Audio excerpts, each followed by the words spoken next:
Então, boa tarde a todos. Vamos acalmando o nosso coração, elevar o nosso pensamento a Deus, nosso Pai, Jesus, nosso Mestre. E vamos nos harmonizando com o nosso mentor, com a espiritualidade presente, que nos inspire para podermos assimilar o Evangelho de hoje. Inspire também o irmão, a irmã que vá fazer a leitura desse Evangelho, para que tenha discernimento e consiga, da melhor forma, passar para todos nós o conteúdo com muito amor, para que nós possamos compreender e assimilar dentro de nossos corações todos esses ensinamentos e que possamos, assim, assimilarmos e colocarmos em prática no nosso dia a dia, para que possamos devagarinho nos evoluir e ajudar os nossos irmãos também. E assim pedimos permissão para iniciarmos o nosso Evangelho. Que assim seja, Senhor, graças a Deus e graças a Jesus. Bem-vindo, Luiz. Gratidão a todos e a todas, né? Oi, Irineide. Boa noite, Irineide. Boa noite, não, boa tarde, né? Que legal. Estão me ouvindo bem? Então tá ótimo. Que alegria, né? É sempre bom a gente se reencontrar, né? Mesmo que virtual, né? Que Jesus possa nos abençoar, os nossos amigos queridos da espiritualidade possam nos envolver nesse instante, nos inspirando, porque todos nós aqui estamos sendo uma extensão do salão nobre da nossa casa querida, que é o natalício de Jesus. O tema de hoje, lá do livro Palavras de Vida Eterna, e dizer, né, que esse livro, coincidentemente, foi lançado no dia 14 de setembro, né? E que é hoje, né? Só que no ano de 1964. Então a gente vê que as lições deles é do cotidiano, né? E para todos os tempos, né? Porque nós vamos refletir hoje na lição 156 aqui junto com Emmanuel, né? Porque o mérito é do Emmanuel. Nós apenas vamos tentar ser o facilitador, né, da mensagem, né? Lendo e tentando refletir na mensagem de Emmanuel. E Emmanuel ele vai trazer para nós uma reflexão, né, em cima de uma passagem de Paulo, que está lá no Coríntios 2, né, capítulo 2, versículo 1.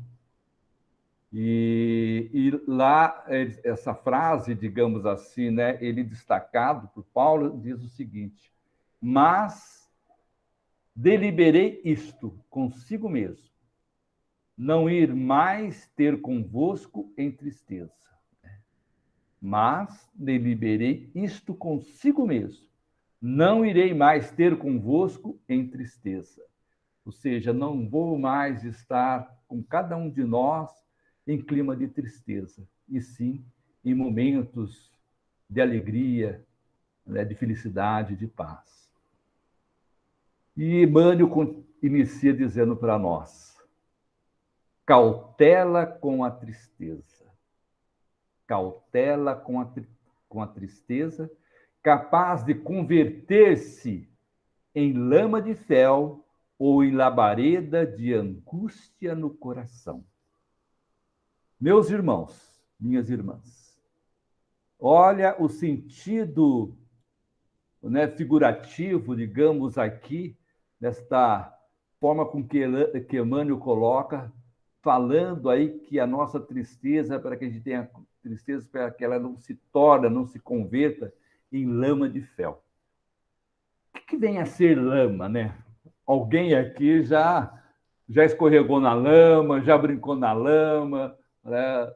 E, né, que aquela mistura, aquela argamassa viscosa, pegajosa, de argila, né, de matéria orgânica misturado com água e que serve, né, para poder assentar os tijolos, né, e para fazer também, né, que se transforma num barro, né, e lodo, né, e serve para fazer aí vaso, construção de casa.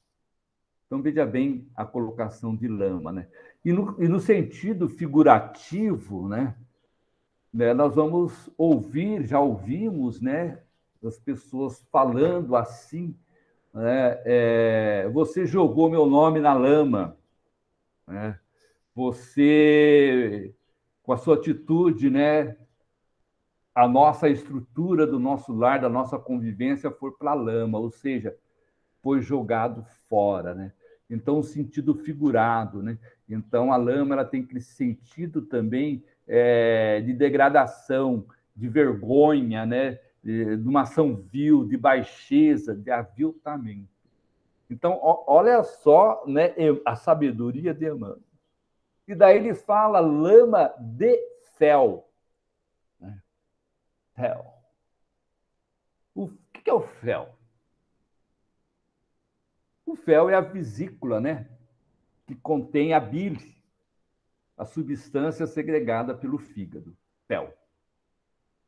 E daí nós vamos ver que o fel, por extensão, né, do vocabulário, ele quer dizer um sabor amargo, né, amargueza, né?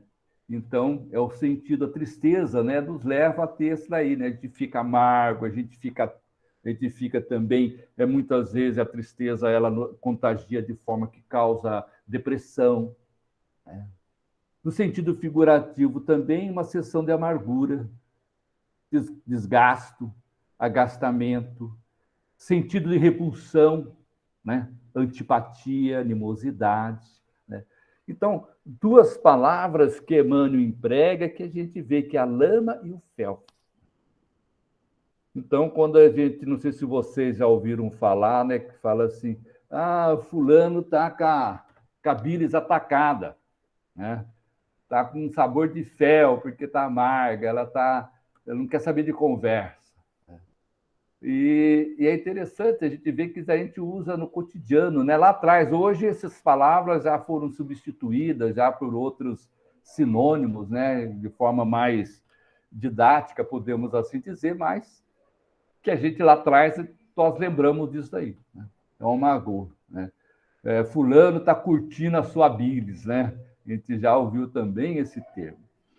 E o interessante, né, que o fel, no caso do animal, né, do gado, por exemplo, ele produz dentro de lá uma pedra. Essa pedra é preciosa, é uma pedra amarelada. E para fazer esse tema, a gente acaba, né, tomando contato com esse aprendizado. Né? Porque meu pai foi açougueiro, meu pai trabalhou um tempo no matadouro, né, numa empresa em que coletava, né, toda aquela parte que sobrava do boi, né, dos açougues, né, couro, barrigada, osso, essas coisas. E ele selecionava, ele tirava, né, ele levava o fel para casa e extraía, né, não são todos, mas os gados tinham uma pedrinha. Vocês sabem quanto é que é o valor dessa pedrinha? Saindo um pouco do texto, só para título de curiosidade. Tá? 35 mil reais o quilo. Tá? Mais caro do que o ouro. E de onde que ele é empregado? É empregado nas indústrias farmacêuticas, vai para fazer o guache em algumas tinturas. Então, ele tem, assim, né, um valor comercial muito grande. Só a título de curiosidade, para a gente ver que, de vez em quando, o médico tira uma pedra da nossa vesícula, né? Só que a nossa talvez não tenha esse valor, né? Porque senão a gente vai querer criar pedra na vesícula para estar vendendo aí, né? Então, só a título de curiosidade, meus irmãos. Então, para que a gente possa voltar novamente ao tema de Emmanuel, né? Repetindo, né? Cautela com a tristeza, capaz de converter-se em lama de fel ou em labareda de angústia no coração. É realmente o que a tristeza nos causa. A tristeza, ela faz parte da nossa vida, quando ela é passageira, mas quando ela começa a ter começa a passar já de 1 hora, a gente tem que já tomar cuidado, né? Porque senão nós vamos somatizando, né, as angústias de forma mais pesadas e pode nos levar a uma depressão. Por isso que ele coloca aqui, né, labareda de angústia no coração, né? Isso causa mesmo, né? Quem já sentiu, já teve esses sintomas, a gente observa que isso nos causa, né, um amargor muito grande, né? Da taquicardia, a gente fica abatido. E continua embando. Sentimento, ideias, palavras e atitudes são agentes magnéticos de indução para o melhor ou o pior, conforme o rumo que se lhes traça. Então, conforme o sentido que nós damos, né, aos nossos sentimentos, aquilo que nós pensamos, né, as nossas atitudes, né, verbais, né, são agentes magnéticos. E nós contagiamos quem está à nossa volta. A nós mesmos podemos ser, né, uma fonte de bem-estar ou sermos um causador de mal-estar em volta daqueles que estão próximos de nós. Então, nós temos que estar sempre vigilante nesse sentido. E Emmanuel vai nos elencar ainda, né, enumerar aí, mais algumas questões, né, em que é o próprio título da mensagem, segundo agimos, né? Então, segundo agimos agora, queixa inútil. Quem já não se queixou, né? Agora há pouco eu me queixei, eu falei, nossa, eu não posso me queixar, para aí. Eu tenho uma lição para poder apresentar. E a gente acaba sendo exemplo vivo para nós mesmos, para mim mesmo, dessa situação, né? Daí ele coloca, Emmanuel, queixa inútil enfraquece o otimismo. Fica perto de alguém, se queixa muito, o otimismo, ele abaixa a densidade dele. E daí gera o quê? Desconfiança e perturbação. Azedume. Alguém já ficou azedo na vida? Azedume corta o impulso de generosidade, aniquilando boas obras no nascedouro. Muitas vezes aquela pessoa nos procura para que a gente possa ter a oportunidade de dizer uma palavra boa, mas a gente está tão azedo, né, que a gente desperdiça aquele momento de sermos generosos, amável, afável, né? Por isso ele fala, a Emmanuel fala, que a gente já aniquila no nascedouro naquele momento em que somos abordados muitas vezes na rua, né? Ou dentro do nosso próprio lar, né? Então, é interessante isso, né? Azedume, né? E daí a gente pode dizer as experiências, né? Estava saindo eu do centro hoje, o irmãozinho, meu irmão, né? Então, e se a gente não dá um tempo para parar, para conversar, ou entender pelo menos o que ele quer, né? Ouvir, e se a gente o trata com muito azedume, ele pode sair desequilibrado ainda mais, e o pior, nos desequilibra também. Irritação. Creio que irritação é só eu que sinto, acho, né? Acho que ninguém aí já teve essa situação de ficar irritado. A irritação abate as forças da alma, trazendo a exaustão prematura. Ficamos cansados, não sabemos por quê. Se a gente for olhar, de ver que a gente está cansado, porque a gente está irritado. Porque a gente perde as forças, né? a gente se enfraquece. Então, irritação. Tomar cuidado. Mágoa. Meu Deus do céu. Mágoa. Alguém já sentiu mágoa? Alguém que está aqui está com mágoa de alguém? A mágoa anula a esperança, arrasando possibilidade de trabalho. Mágoa. Eu tenho mágoa de fulano. Eu tenho mágoa de ciclano. A mágoa é uma mancha que a gente deixa no nosso perispírito. A mágoa é como se fosse uma nódoa, né? É quando a gente está comendo uma fruta que deixa nódoa, né? E ela cai na nossa roupa e não sai mais. Né? Então a gente tem que tomar o cuidado. Mas só vai, cuidado, olha, vai chupar manga, olha, ela tem uma nódoa, né? Ou você vai estar lá apanhando um figo, aquele leite, ele também. Então, a gente tem muitas substâncias, né? Que tem uma nódoa, né? Bananeira, você vai cortar o cacho de banana. Né? Aqui dirá uma nódoa, né? Ela cai e mancha a roupa da gente. A mágoa é a mesma coisa, a gente está manchando, né? E daí, se a gente não cuida dela, ela somatiza e se torna uma ferida, que muitas vezes vai estar nascendo dentro do nosso corpo. Ok? Então, nós temos que ter aí essa vigilância, né? Essa vigilância, né? Para conosco mesmo. Tá bom? Desespero. Ficar desesperado. Por que a gente fica desespero? O desespero, ele queima o solo do ideal, exterminando a sementeira do bem. Olha só que interessante. O desespero, né? Eu estou desesperado, o que eu faço agora? Meu Deus, calma.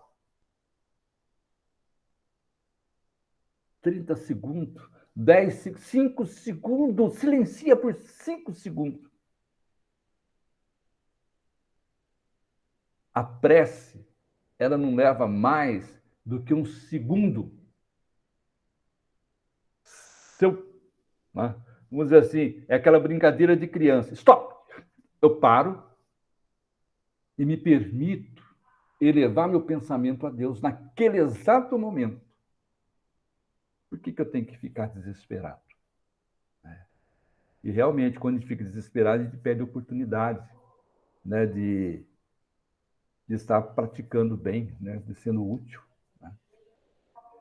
Emmanuel, na sua sabedoria infinita, vai nos dizendo: se aspiras a construir, planta benevolência e serenidade.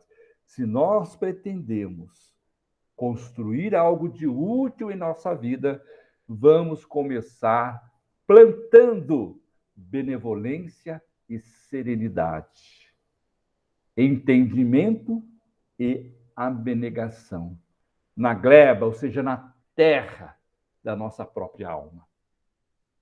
Então, nós podemos, digamos assim, a terapia nossa, para todos esses quesitos, né, dos conflitos emocionais nossos, dos nossos sentimentos, né, de sermos queixosos, azedos, irritados, né, tendo mágoa, desespero, vamos começar, se a gente já tem o ideal de querer construir alguma coisa, que essa construção inicia plantando em nós a benevolência, né? A serenidade, a tranquilidade, a calma, sermos serenos, entendimento e abnegação, tranquilamente. Né? E podemos colocar aqui para que a gente possa estar sempre atento aos sinais, né? Aos sinais espirituais do BIP. Benevolência, indulgência e perdão. Todos nós dependemos uns dos outros. Por isso nós estamos aqui. A pandemia, né, veio e falou assim, tem que ficar todo mundo isolado. Vai fazer 2 anos. E nós, com a tecnologia, nos reinventamos. Opa, não podemos ficar isolados.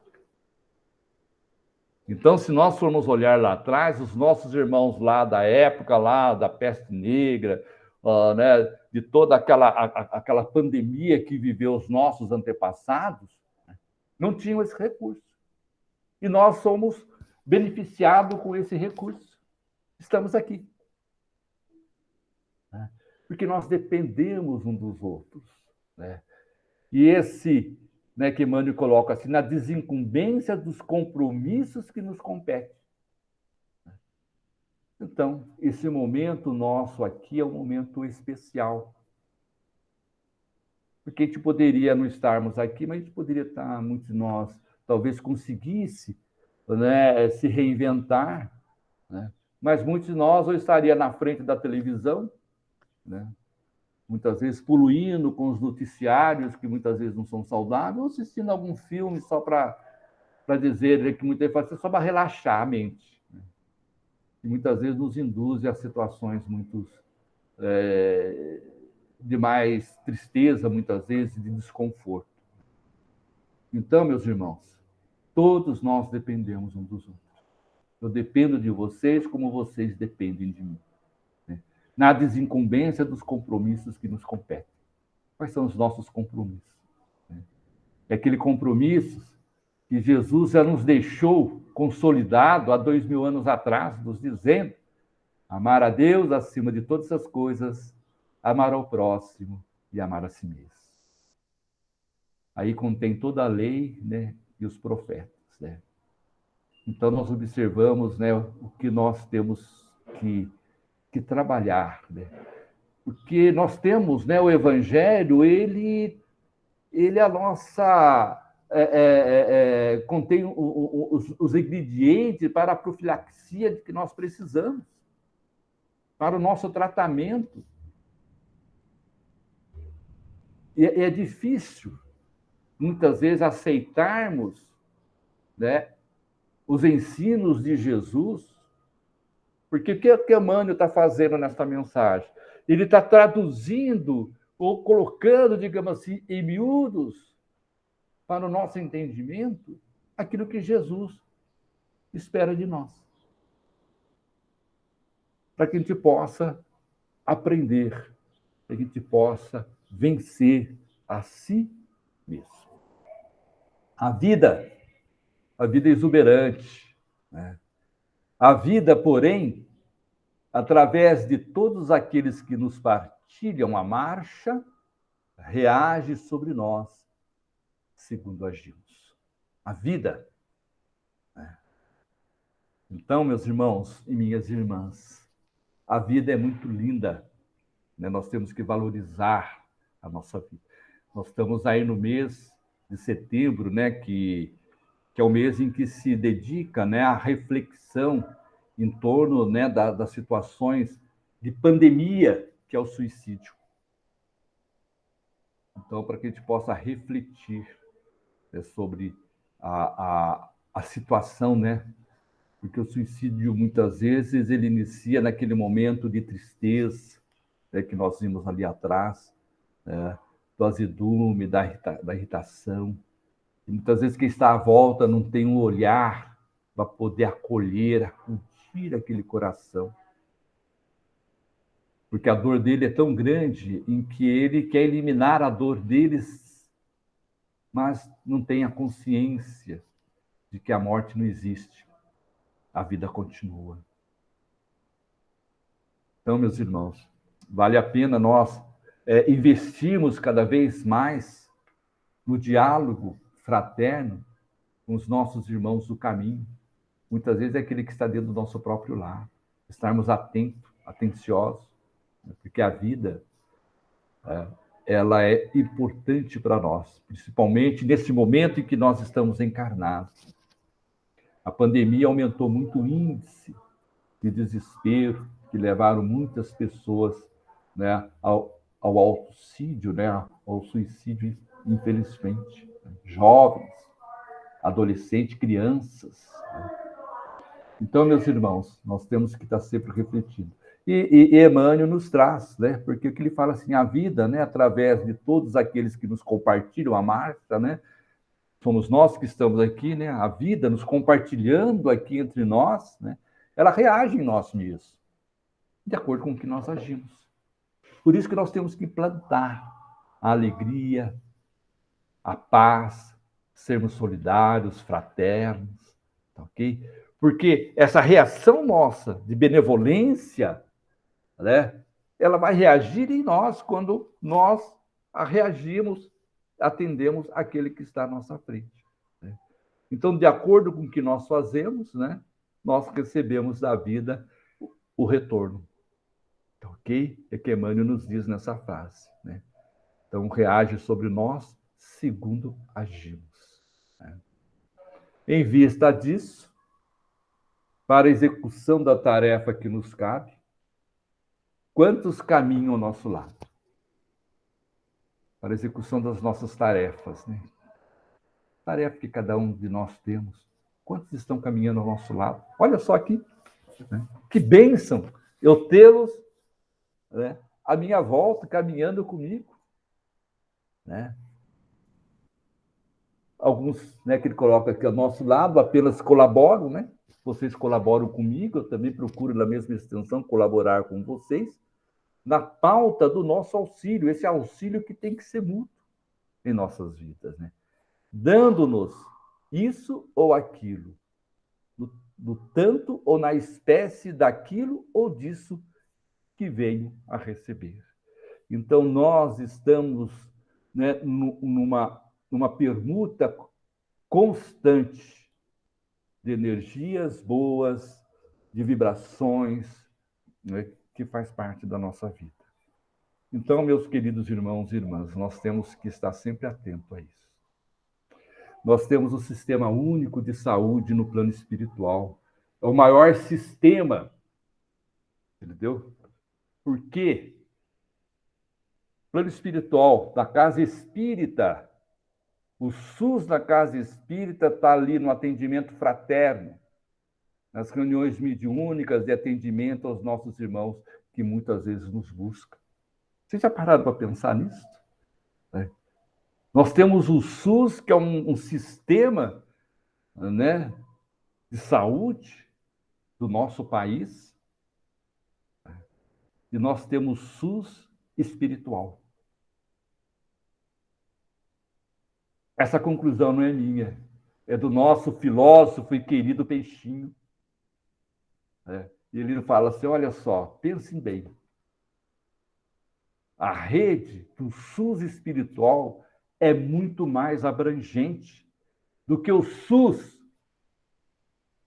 Se nós formos contabilizar os atendimentos espirituais, o atendimento através do diálogo fraterno, né, nós vamos ver em que nós atendemos mais, né, a casa espírita atende mais do que o pronto-socorro. Tá bom, meus irmãos? Então, nós temos que estar sempre unidos. E unidos somos fortes. Isolados, nós somos um simples vara que a gente quebra. Mas unidos, né, como Jesus falou, em feixes, nós nos fortalecemos sempre. Que a paz do nosso Senhor Jesus Cristo nos envolva sempre e que possamos continuar sempre unidos, dentro do ideal maior de amar e servir. Gratidão. A gente que agradece. E aí a gente lembra, né, Luiz? Nós somos agentes de saúde. Olha que legal. Né? Realmente, João, nós somos agentes de saúde. Quanto melhor nós nos mantivermos, né, no equilíbrio, melhor a gente assiste. A gente está fazendo aquele livro Triunfo, pessoal do Divaldo, que fala que são as mensagens que eu coloco de quarta-feira, então é específico para trabalho mediúnico. Então ele fala cada coisa linda, o amigo espiritual desse livro, que é o Cleófas. Então ele fala que nós somos agentes de saúde, né, a todos aqueles que nos batem a porta, né? E quanto melhor a gente tiver, melhor a gente age, né? Realmente, olha, porque nós, vamos ver, nós temos o SUS e temos o SUAS, o Sistema Único de Assistência Social. Certo? Dever do Estado? Direito de todos os cidadãos que dela necessitar, que é a assistência social. O centro também está coligado nesta mesma linha de atendimento. Porque as famílias que são acolhidas na casa espírita, né? No caso nosso lá, com as gestantes, né? Quantos abortos não foram evitados com esse simples trabalho, né? Quantas gestações não foram fortalecidas para que esse espírito pudesse encarnar? Né? E daí eu lembro de quando o seu Gonçalves, que a gente teve a felicidade de conhecê-lo na Casa Transitória, que foi o idealizador da Casa Transitória Fabiano de Cristo em São Paulo, e que o Chico chegou a mandar uma mensagem, eu sempre estava em contato com o Chico uma certa vez mandou dizer para ele: Gonçalves, continue aplicando os passes nas nossas gestantes. Este mês foram evitados 50 casos de aborto aí na transitória. Então a gente vê que o trabalho ele tem uma abrangência que nós não sabemos. Vai além da nossa percepção. Porque a gente vê aqui, né? Eu olho aqui, vejo aqui, mas eu não tenho ainda a percepção espiritual, né? Por conta ainda da cascadura que a gente ainda tem uma couraça muito forte ainda que nos inibe de ter uma visão espiritual, salvo aqueles que já têm essa condição de visualizar. Né? E daí eu lembro de um outro momento do Chico, né? Em que Divaldo, né, está naquela fila, o pessoal sendo atendido pelo Chico, né? E o Chico vai falando: oi, dona Maria, tudo bem? Como é que vai fazer? Como é que está seu neném? E o Divaldo fala assim: Chico, ela tem mais de 50 anos. Daí, Divaldo. Mas como é que você sabe que ela... doutor Bezerra está dizendo para mim. Mas, Chico, e a menopausa dela, Chico? O Chico fala assim: filho, as nossas irmãs que moram nas casas, que têm condições melhores de vida, têm menopausa. Mas essas nossas irmãs nem pausa têm. Se torna hilariante, mas é um ensino que o Chico quer dizer o seguinte para nós, porque nós já atendemos gestante com mais de 50 anos na nossa casa. Como já atendemos gestante de 13 anos. E atualmente temos grupo de gestantes na faixa de 16, 17. Tem uma de 50 anos que está também fazendo parte do grupo. Desculpa, tá, de eu ter prolongado, mas não, tá certo. Eu me empolgo de quando vocês têm que me cortar. Não, tá tudo certo, Luiz. Agora, essa da menopausa eu nunca ouvi, foi a primeira vez. Achei muito bonitinha. Então, vamos fazer o que nos cabe, né, Luiz? É lógico, tranquilamente, Jô. Dentro do carinho, dentro do respeito de cada um, né? Então, vou aproveitar, vamos fechar os nossos olhos um minutinho. Vamos agradecendo mais uma vez por essa oportunidade bendita de aqui estarmos, em nome do Mestre Jesus, em nome da espiritualidade querida da nossa casinha, do nosso salão nobre, né? Cujos pensamentos nossos lá estão, pedindo a esses amigos que levem essas nossas vibrações amorosas, a todos os nossos irmãos de caminhada, não interessa em que situação, mas que nesse momento, essas nossas vibrações, esse nosso carinho, esse nosso coração aberto, possa se transformar em pequenas estrelas brilhantes, carinhosas, que possam percorrer todo esse espaço, todo ser vivo desse espaço, para que o Pai maior, para que Jesus, na sua bênção, possa nos cobrir a todos, independente de qualquer coisa. Que nós todos possamos, nesse momento, nos tocar, nos envolver como irmão que somos, como irmãos que somos, dependentes uns dos outros, com a bondade de Jesus.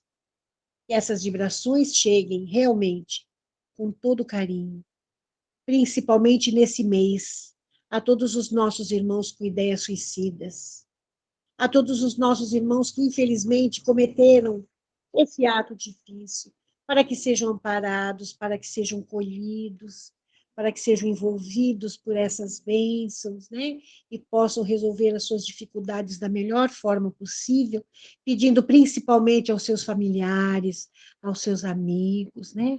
Para que tenham força, para que continuem levando a vida da melhor forma possível. E assim, mestre querido, pedimos carinhosamente que nos cubra todos com o vosso manto de amor, de luz, de equilíbrio e saúde, para que nós possamos fazer essa nossa pequena parte sempre, Senhor, com muito carinho, muito respeito, muita responsabilidade, mas acima de tudo, Senhor, com muito amor e muita alegria no coração. E assim, mais uma vez, ajoelhados em pensamento, nós vamos dizendo: Pai nosso que estais no céu, santificado seja o vosso nome. Venha a nós o vosso reino, seja feita a vossa vontade, assim na terra como no céu. O pão nosso de cada dia nos dai hoje. Perdoai as nossas dívidas, assim como nós perdoamos aos nossos devedores. E não nos deixeis cair em tentação, mas livrai-nos, Senhor, de todo mal, pois que é teu o reino, o poder e a glória para todo sempre. Que assim seja, graças a Deus e graças a Jesus. Obrigada, gente, amo vocês. Beijo no coração. Boa aula para quem vai estudar. Fiquem com